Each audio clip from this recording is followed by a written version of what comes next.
Nous sommes à l'extrémité sud de l'île de la Martinique et on est presque même à la confluence entre la mer des Antilles et l'océan Atlantique. Bon nombre de personnes qui viennent, notamment ici, ne viennent pas que pour se mettre sous un cocotier, pour reprendre une image un petit peu d'Épinal, mais c'est aussi pour venir apprécier la richesse naturelle.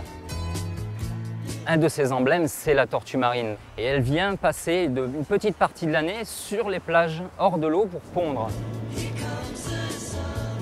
On a bien la preuve qu'elle est montée et qu'elle est descendue. Donc ça veut dire qu'elle a pu retourner à la mer. Et ça, c'est une bonne nouvelle parce que malheureusement, des fois, il y a quand même des suspicions parfois de braconnage. Alors là, on va se diriger à l'intérieur d'un enclos de régénération. On observe que la partie ouest de la plage est totalement préservée d'un point de vue naturel puisqu'on a installé une barrière juste après le cyclone Dean il y a bientôt 6 ans. Au bout de 6 ans, on se rend compte que la nature a repris totalement ses droits et nous, on s'est attaché justement à garder ces espèces naturelles végétales qui correspondent justement aussi à un fonctionnement de l'écosystème dans sa globalité.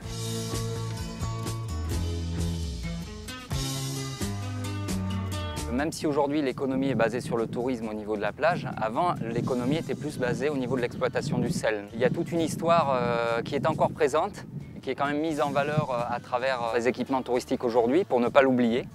Et c'est ce qui fait également la richesse du site des Salines.